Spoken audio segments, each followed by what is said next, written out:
Welcome to today's All Change, where we put design at the heart of the learning experience. Today we're in Highgate in Birmingham at Chandos Primary School. We're going to be helping to create an outdoor learning environment which reflects the multicultural and vibrant atmosphere in this school.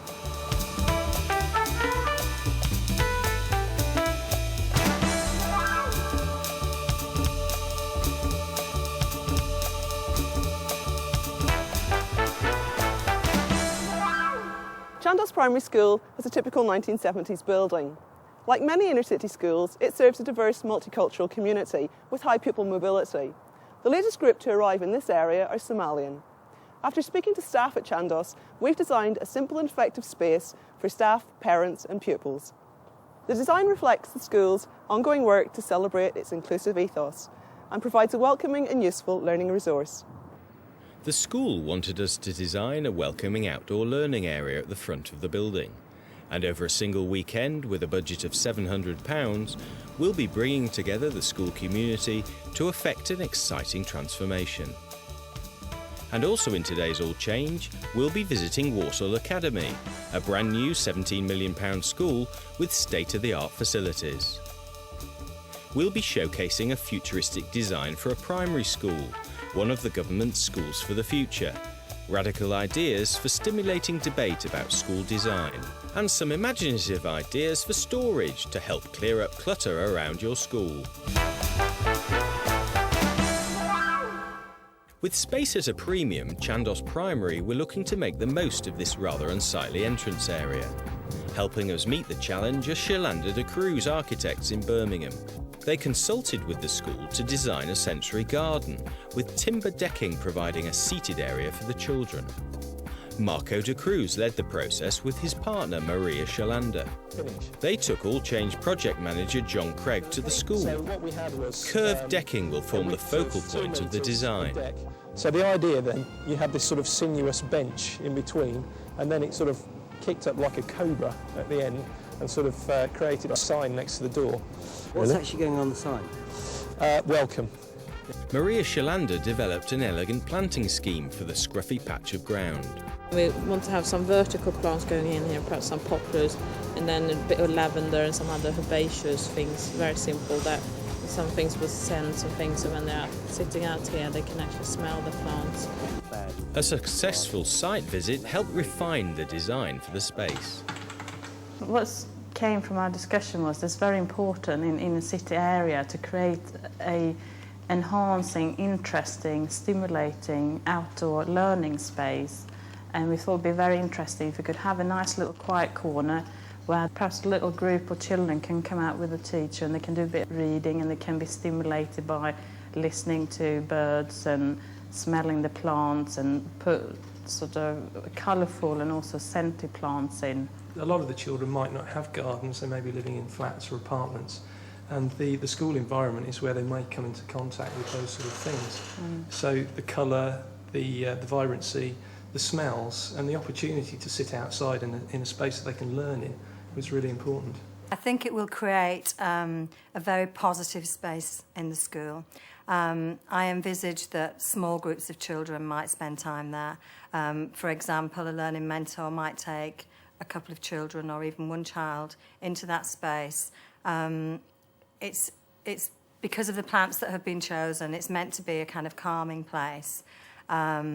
So, you know, I can see that it will make a great difference to us. We have a lot of challenging children within the school. John, the weather's not great for us, but this is going to be a really fun project. Tell me what we're going to be doing. It's lovely weather for a start, anyway.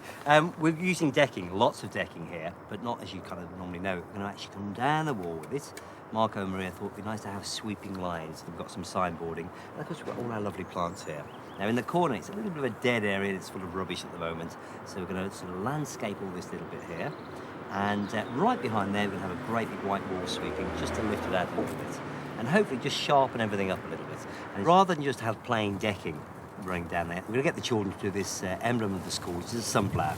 So the school's going to have a really great area here with plants, with an area to sit that they can use within the curriculum, that they can take back into the school. Very much so. On a lovely day like today, they'll be able to sit on this bench here, amongst all the plants, all the foliage, and of course all that sort of colouring around them. Just, yeah, so it'll be a nice area for them. So there's going to be plenty to do then? A lot of it. to get your working clothes on. John Craig teamed up with Year 1 teacher Carl Peterzak to measure and cut the hundreds of decking boards needed for the scheme. Know what we're doing? No. 36 of those. Stacked there. 25 of those. Stacked inside. They're the skinny ones. Yeah, is it? Hang on, I've got it upside down. So, do you have a tape measure? Should I do it by foot? There was a huge commitment to the project from the school community. Learning mentor Seema Hassan painted the brickwork, and special needs coordinator Anne Healy worked on a stencil for the school's sunflower emblem. If I've got that measurement there, then we can work out the circumference of the sunflower from that. correct. Pete, you've been involved with the school for many years as a governor. Tell me about the culture and ethos you're looking to create here. Well, it's a school in Highgate in Birmingham, which is very much one of the disadvantaged areas. And I think many of the people who come to the school, many of the families that use the school have really had their own disadvantages as well. And I think the starting point is how much can we create this as an inclusive society? How can we develop a spirit and a warmth within the school? And that's very much dependent upon the staff and the perspective that the school has in embracing people. So Sue, as head teacher here, how do the learning spaces help or hinder you in delivering the vision that Pete's just outlined? Well, at the moment, we have got rather a large population, which has grown in the last 2 years, so we're actually a bit short of space. So it's obviously of paramount importance. Because we have got a large population, there's lots of movement around the place. We need to make sure that when people are kind of passing through, that they can do that in a safe way, but also the actual learning needs to be done in a very stimulating sort of way. And that's something that we are working on at the moment, is actually doing a bit of an assessment of the spaces and trying to create more spaces, which is actually quite difficult. One difficult space was the library, but Sue found a solution to overcrowding problems. It's an excellent space, but it's a very overused space, and we really could do with a larger area to accommodate all the groups that are working here. But it's a very, very busy place, and the special needs coordinator, whose base is also in here, asked me if we could create a space outside on the corridor. Okay, so if you'd like to look at the space that I was just describing, Sharon, it's here. And previously, it was just a space. There was a piano in here. And because we were so short of space, it was like, right, this would be a good place because it's near the library. So the school is just about breaking point in terms of space, and what you've done here is created a really fantastic little working space. From quite a dark corner, but as I can see here, you've really brightened it up and made it kind of very child-friendly in terms of the design. It will be very well used, there's no doubt about it. Academies are a new type of all-ability school. They're a partnership between central government, private sector sponsors and local communities. At the heart of the Academies programme, government intends that cutting-edge design and new learning environments will facilitate high standards and sharing of best practice between local schools. We've been to Walsall to see one academy in action. Walsall Academy opened in September 2003. Built at a cost of £17 million by Barnsley, Hewitt and Mallinson, it's one of the first of a new breed of secondary schools. Sponsored by the Thomas Telford School and the Mercers Company of the City of London, Walsall Academy was designed to have a long, low-maintenance lifespan. Its radical curriculum is modular, and students have only 2 3-hour periods each day. Our specialism is technology, and consequently one of the first things that they had to do was to design a forefront to the school which was going to make specialism technology hit you as you came in the door. And the children are at work behind us, and you can see that the specialism does hit you as you come through the door. It's open plan, and it's effectively replicated then as you go through the school, because much of our methodology here for teaching is that there are long sessions during the day, so 3-hour sessions, and in a 3-hour session you need space to function. And the architects were given these indicators before they set out to design, and then they designed a school which was providing open plan environments for us to deliver 3-hour sessions. Click on OK. The design and technology curriculum is led by Deputy Head Jonathan Boyle and is delivered in state-of-the-art facilities. Now I've printed off for you your colour image. So far on the human face, you've had a front profile taken and a side profile taken. And you can choose which one you're going to make a jigsaw puzzle out of. I'm going to show you how to design that on ArtCamp Pro. The ethos of the school has all been about having a light, open, airy working environment. Really, we've worked very hard towards meeting these aspirations, and certainly having the classroom atmosphere that we have here today, you can see that 2 classes can exist in one large learning area. The decoration inside the academy is almost minimalist. The school was built to high environmental standards. There are huge areas of the school in which fresh air is fed, but ventilation is very important. One of the big advantages to us as teachers is that our students in the afternoon are still very much alert. Certainly the teaching and the curriculum opportunities that exist for the students promote that. But the air is removed, stale air is removed, and fresh air is fed into the building, and that can be seen as you walk around. Although the external structure of the building had been signed off ahead of her arrival, Walsall Academy's head teacher led a project team to design the interior layout of the school. From a modern library space to a refectory, which students can use for hot and cold refreshments from breakfast time to the end of the 6-hour school day.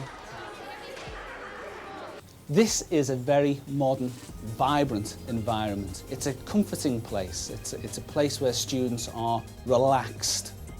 They know how their day is going to unfold. They know what is expected of them. They are conscious of the fact that this is their school. They help shape it in every way. It's just a quality school, to be fair. Like the facilities that we've got, like the laser and the computers in every room. Just love it here. There's a lot of room to work in, and you don't really get distracted that much unless someone's really shouting and it's easy to walk around. You don't bump into many people. It's quite hot, and because of the computers and the heat, it's quite loud sometimes. I don't really like the school colours being purple. That's the one thing I don't like. Contemporary design, high-quality materials and an innovative curriculum are key to Walsall's success. The learning environment here, the atmosphere and the ethos that the school has created in its short life is as a result, I'm sure, of a new building as well as of an approach to teaching and learning, which I believe very much in, which is that it should be the student's school, the student's work, the student's achievements, the student's impulses, and everything really is very student-driven. But the learning areas within the school enable the students to have a wonderful environment to work in, and that creates an ethos of quiet and calm, and a quietude which allows them to work right the way through the day. And that, for me, has enabled them to come in, work 6 hours a day and achieve 6 hours of hard work. Back at Chandos, wall decking for the sunflower emblem went up. Some Somalian parents helped children to paint ethnic designs on terracotta pots.